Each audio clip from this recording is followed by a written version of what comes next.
तो इस टाइम हम हंगरी के सेंटर एरिया में मौजूद हैं। यहाँ से हम भी थोड़ी ही देर में अपने होटल की तरफ रवाना होंगे।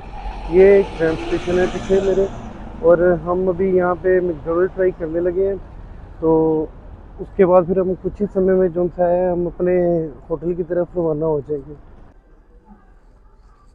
तो गाइस, बुडापेस्ट खाने के लिहाज में बहुत ही सस्ता है।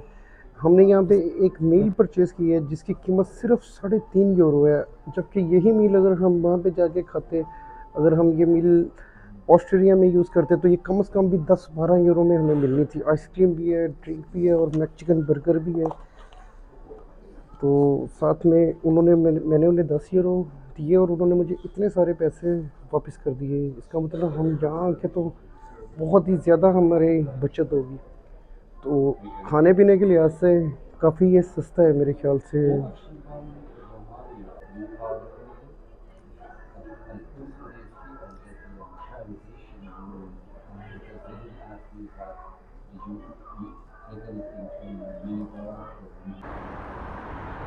ये बहुत ही खूबसूरत शहर है हंगरी, और ये उसका सेंटर एरिया है।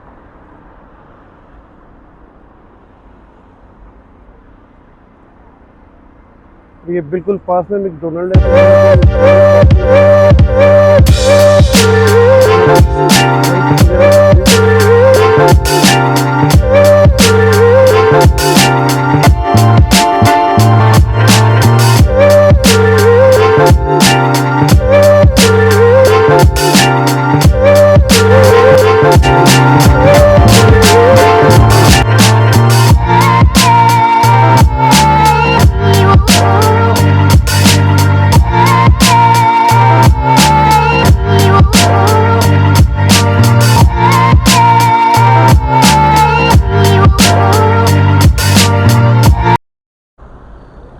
तो इस टाइम हम मौजूद हैं यहाँ के तारीखी ब्रिज के ऊपर। मार्केट के साइड पे ये ब्रिज वाक़ है। ये यहाँ का तारीखी ब्रिज है और बड़ा हिस्टोरिकल ब्रिज है। जब भी कोई बुडापेस्ट आता है तो वो इस एरिया में लाजमी आता है, और ये यहाँ का बहुत ही फेमस पॉइंट है। और यहाँ पे आपको लोकल फेरिस भी मिल जाती है सिटी टूर के लिए, और ट्रेन भी मिल जाती है। हम यहाँ पे ट्रेन के ऊपर रहे हैं और हमने अपना डे पास बनवा लिया था, जो हमें बहुत ही मुनासिब चार्ज किया था। यहाँ की करेंसी के मुताबिक तकरीबन 2500 के अंदर हमें ये ऑल डे का जो उनका था पास मिल गया था। तो उसके ऊपर हम अब ट्रैवल कर रहे हैं। तो मैं आपको दिखाता हूँ ये सारा ब्रिज।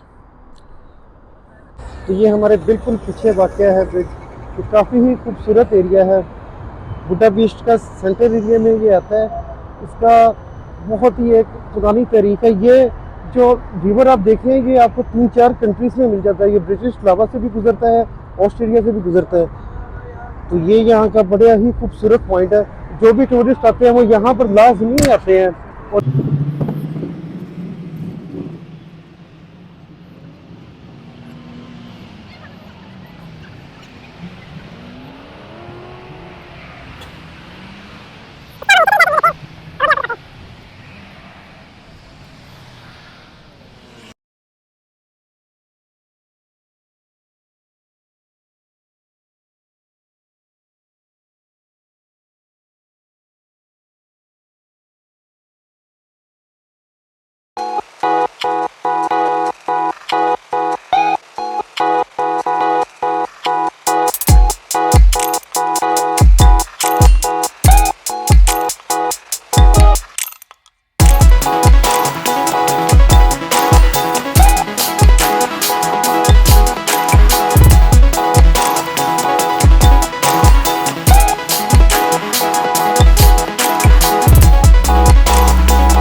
ब्रिज से नीचे उतरते ही बिल्कुल राइट साइड पे सीधा आगे आके बहुत ही खूबसूरत सा ये फैमिली पार्क वाक़ है।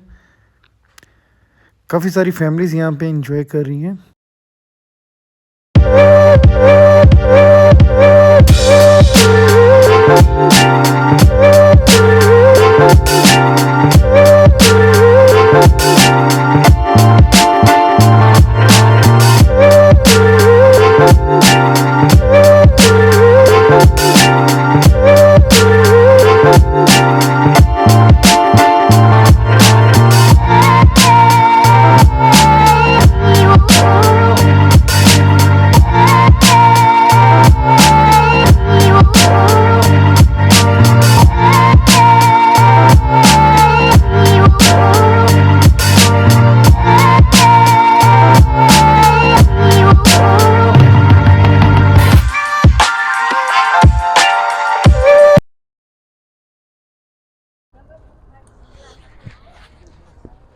तो गाइस जो गलती मैंने यहाँ पर आकर की है वो आपने बिल्कुल भी नहीं करनी। आपने यहाँ पर आकर बिल्कुल भी एक दिन का स्टे नहीं करना, कम से कम भी आपने 2 से 3 दिन का स्टे करना है। मैंने यहाँ पर आकर सिर्फ एक दिन का स्टे रखा था। तो मुझे लगता है मुझे यहाँ पे ज़्यादा रुकना चाहिए था, क्योंकि ये काफ़ी चीपेस्ट कंट्री है कि यूरोपियन जितने भी कंट्री हैं अब तक का ये सबसे चीपेस्ट कंट्री पाया गया। तो आप भी जब भी आएँ यहाँ पे ज़्यादा से ज़्यादा रहने की कोशिश करें, क्योंकि यहाँ पे आपको एक रिच सी फीलिंग आएगी और आप ऐसा फील करेंगे कि आपके लिए हर चीज़ यहाँ पे एक्सेस जो सा है वो काफ़ी इजी है। तो आप भी यहाँ पे आएँ तो ज़्यादा से ज़्यादा स्टे करने की कोशिश कीजिएगा।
तो ये होटल हमने जो बुक किया है इसकी कास्ट सिर्फ हमें पाकिस्तानी 13,000 रुपये में पर नाइट के लिए उन्होंने चार्ज की है, और ये बहुत ही मुनासिब रेट है।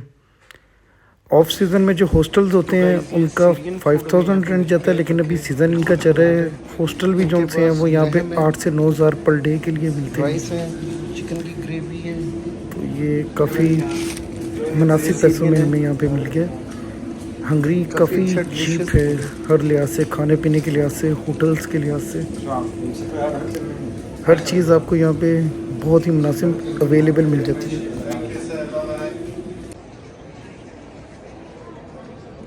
तो गाइस ये इनका सेंट्रल सिटी है, स्क्वायर एरिया।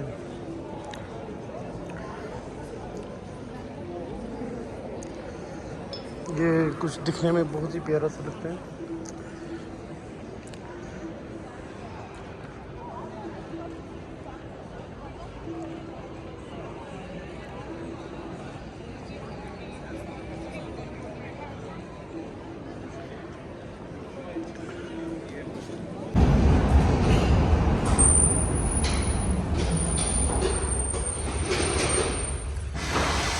बहुत ही प्यारा सा क्यूट सा अंडरग्राउंड मेट्रो स्टेशन है।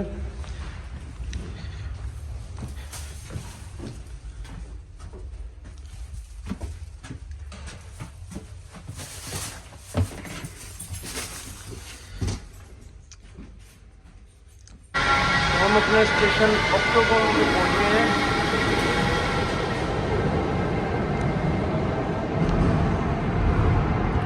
मुझे यहाँ पे सबसे ज़्यादा मज़ा जो सा था वो इसकी छोटी सी राइड लेने का आया था।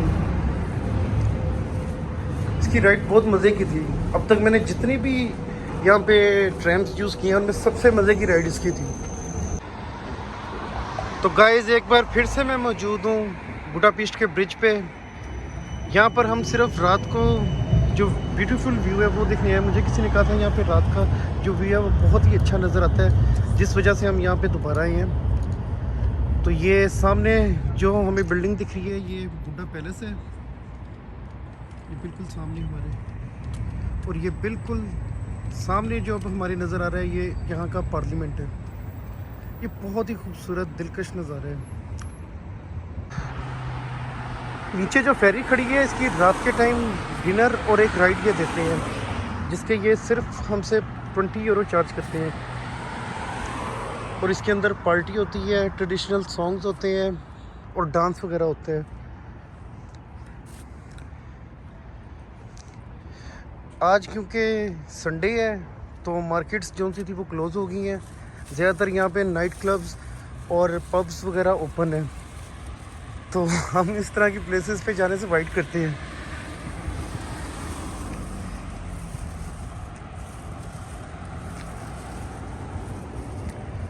ये देखेंगे कितनी खूबसूरत बिल्डिंग है इनके पार्लियामेंट की, और वो सामने बुड्ढा पैलेस है।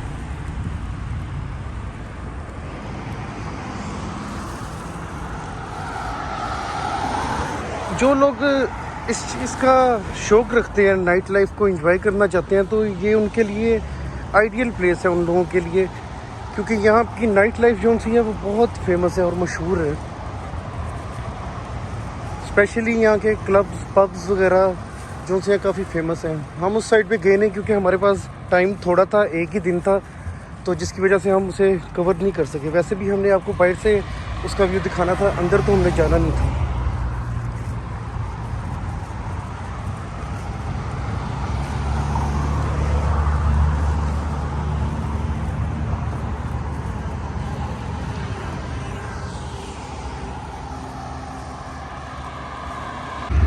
अगर हम दूसरी साइड से आएँ तो ये ब्रिज कुछ ऐसा दिखता है।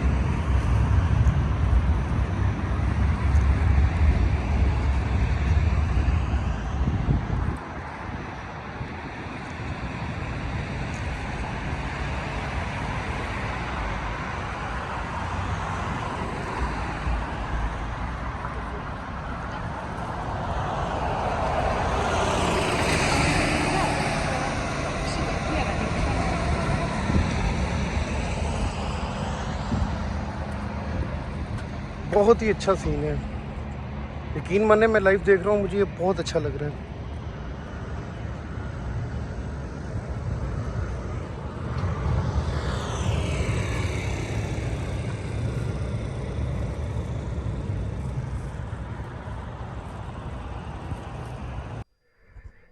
तो हमने अपना आज हंगरी का बुडापेस्ट का सारा टूर जो सा है कंप्लीट कर लिया है। हमने चंद एक मकामात जो से थे वही कवर किए हैं, क्योंकि हमारे पास टाइम की शॉर्टेज थी, जिस वजह से हम चंद चीज़ों को कवर कर पाए हैं। तो नेक्स्ट टाइम जब आएंगे तो इंशाल्लाह ताला आपको पूरा डिटेल से व्लॉग बनाकर दिखाएंगे। आपने जब भी यहाँ पर आना है, ट्रैवल करना है, आपने 3-4 चीज़ों का खास ख्याल रखना है। एक तो आपने यहाँ आते सारी यूरोप में किसी भी कंट्री में एंटर होने हैं तो आपने वोडाफोन की सिम ले लेनी है, क्योंकि वोडाफोन की सिम जो है वो पूरे यूरोप के अंदर जो है वो चलती है। लाइका की सिम जो सी है वो भी बेहतर है, लेकिन वो चंद एक कंट्रीज में नहीं चलती, जैसे स्विट्जरलैंड में लाइका काम नहीं करती, ऑस्ट्रेलिया में चलती है। लेकिन वोडाफोन जो सी है ना वो मोस्टली सारे कंट्रीज जो से है ना वो उसे सपोर्ट करते हैं, तो आपने वोडाफोन की सिम ले लेनी है। सिम का आपको ये फ़ायदा होगा कि आप जब आते हैं अपना जीपीएस एक्टिव कर लेते हैं, आप जब भी किसी नए शहर में जाते हैं तो आपको कोई भी डेस्टिनेशन जाने में कोई दिक्कत नहीं आएगी। वो दिक्कत इस तरह नहीं आएगी, आपने किसी भी डेस्टिनेशन पे जाना होगा, गूगल पे जस्ट आप पिन आउट करेंगे, वो आपकी मेट्रो, ट्रेन, बस हर चीज़ जो है मेंशन करके आपको बता देगी। अगर तो आप अपने कंट्री में भी जीपीएस के यूज़र हैं, गूगल मैप्स को यूज़ कर रहे हैं, तो आप बहुत ही ईज़िली उसे जो है वो फॉलो कर पाएँगे। क्योंकि उसके अंदर कुछ लैंग्वेजेस इश्यूज आएंगे, लेकिन आपने स्टॉप अपने बस याद रखने के, आपने कौन से स्टॉप पे कैसे जाना है। तो मैं जब यहाँ पर आया था, आते सारी मैंने यहाँ पे डे पास बनवा लिया था। तो ये डे पास जो सा था ये तकरीबन 2500 फ्रंट में बना था। फ्रंट जो सी है ना, फ्रंट इनकी लोकल करेंसी है। फ्रंट जो सी है इनकी हंगरी की लोकल करेंसी है, जो एक यूएस डॉलर के बदले में 434 फ्रंट आ जाते हैं। आज तारीख जो सी है वो 9 अक्टूबर है। 9 अक्टूबर के 2022 है, और 2022 के मुताबिक आज की जो प्राइस है वो $1 के बदले में 434 फोरेंट आ जाते हैं। हंगेरियन फोरेंट इस करेंसी का नाम है। तो मैंने डे पास बनवा लिया था, तो उसमें आज सारा दिन जो सा था मैंने अपनी सारी राइड्स जो सी थी वो एंजॉय की थी। मैंने काफ़ी सारे डेस्टिनेशन जो से थे वो इस पे कवर किए थे। कुछ डेस्टिनेशन पे मैं भूल के भी चला जाता था, तो वापस जो सा था वो उस पे आ जाता था। वो इसलिए क्योंकि मेरे से भूल चूक हो रही थी, क्योंकि मेरे पास यहाँ पर सिम अवेलेबल नहीं थी। तो यहाँ के लोग काफ़ी फ्रेंडली हैं, उन्होंने मुझे काफ़ी गाइड किया, मेरे होटल वालों ने मुझे काफ़ी गाइड किया। तो वो आप समझ जाते हैं, आप इजीली जो है वो अपनी मंजिल पे पहुंच जाते हैं। लेकिन सिम अगर आपके पास हो तो फिर तो कोई प्रॉब्लम नहीं होती। तो ये मैंने डे पास बनवा लिया था। जब आप उधर जाके 2500 पॉइंट यूज़ करते हैं तो उसके बदले में आपको 2 टिकट्स मिल जाती हैं। एक टिकट जो सी है ये आपको देंगे ट्रैम की, इसमें ऑल ट्रैम्स अवेलेबल होंगी। और दूसरी ये जो टिकट है ये बसेस के लिए होती है। तो इस पे आप इजीली जो सा है वो सारा कवर कर सकते हैं। और यहाँ की करेंसी जो सी है फॉरेन वो कुछ ऐसी दिखती है।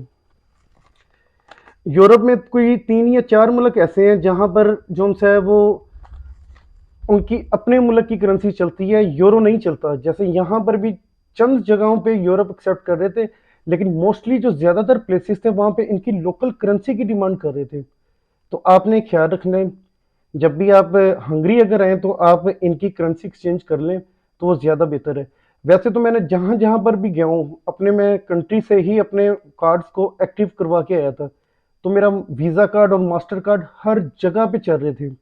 वो मुझे फील नहीं हो रहा था कि मैं किसी अदर कंट्री में फिर रहा हूँ। ऐसे फास्ट स्वैप हो रहे थे कि ऐसे तो मेरे अपने हमारे अपने कंट्री में भी इतनी फास्ट सिस्टम नहीं है, क्योंकि ये वाईफाई वाले जो उनसे कार्ड हैं उसके ज़रिए स्वैप करी जा रहे थे हर जगह पर।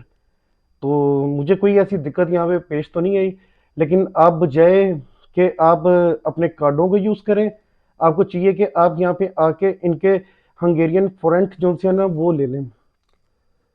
तो गाइज हम अब कल यहाँ से निकलेंगे वियना के लिए। वियना से हम लेंगे अपना लगेज। मैं अपने 2 बैग वहीं पे छोड़ आया था। हॉस्टल भी मैं वहीं पे अपना एक दिन ज़ाया करके यहाँ आ गया था, क्योंकि यहाँ पे मुझे एक बहुत अच्छी डील मिल रही थी। क्योंकि ये जो कमरा आप देख रहे हैं ये मुझे हॉस्टल वाले रेट्स में ही मिल गया था। इस होटल का व्यू मैं आपको दिखा चुका हूँ। ये काफ़ी अच्छा यानी कि इसका व्यू है, अंदर से भी काफ़ी खूबसूरत और साफ़ सुथरा होटल बना हुआ है। तो मैं इसीलिए यहाँ पर आ गया था। दूसरा मेरी एक डेस्टिनेशन और कवर हो रही थी कम समय के अंदर। तो वियना जो सा था वो तो हमने सारा फिर लिया था, तो साथ ही करीबी ये डेस्टिनेशन पड़ती थी। तो मैंने सोचा कि चलो हम यहाँ से होते हैं। वियना के बिल्कुल पास तकरीबन 45 मिनट की बस पे आप ब्रिटिश लावा भी जा सकते हैं। ब्रिटिश लावा स्लोवाकिया का कैपिटल है। लेकिन मुझे वहाँ के लोकल्स कुछ मेरे दोस्त थे, उन्होंने रिकमेंड किया कि मेरे लिए ज़्यादा बेहतर बुडापेस्ट रहेगा, क्योंकि बुडापेस्ट में ज़्यादा से ज़्यादा टूरिस्ट पॉइंट है।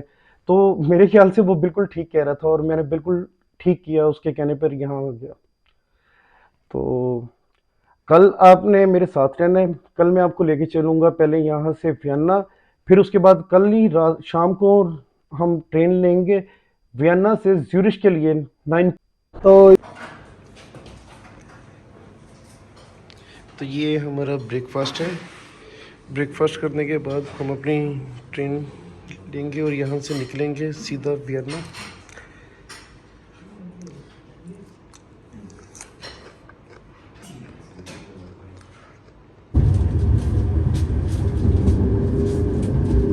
A következő megálló Halász utca.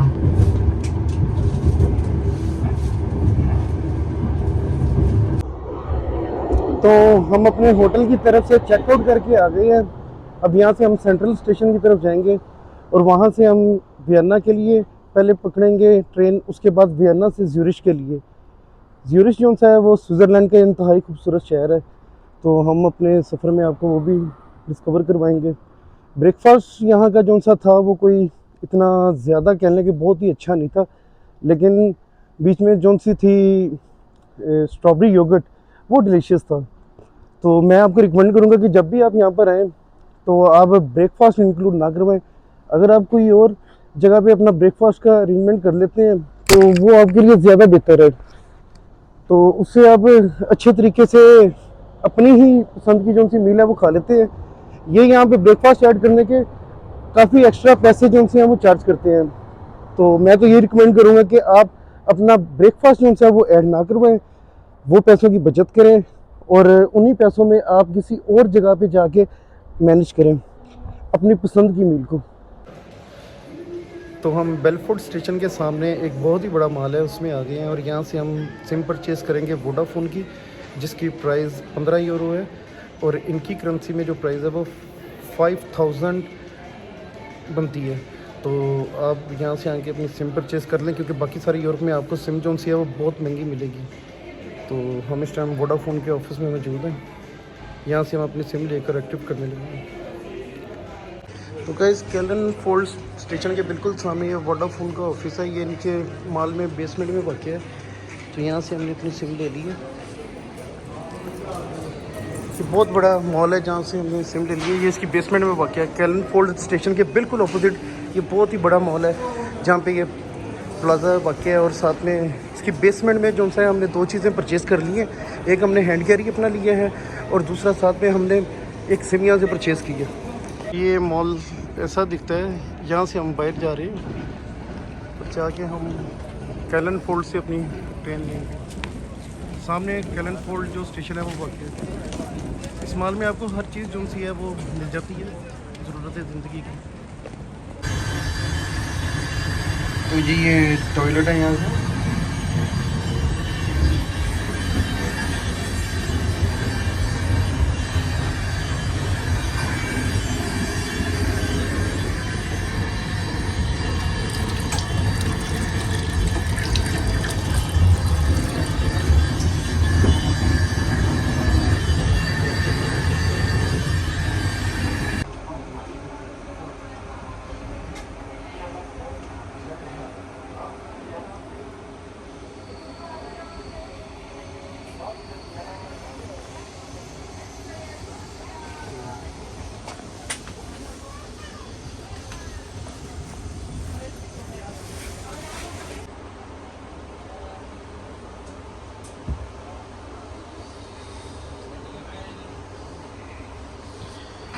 ये हम वियना स्टेशन पे पहुंच चुके हैं। यहाँ से हम ट्रेन लेंगे तकरीबन 9 बजे रात की और सीधा जाएंगे ज्यूरिख।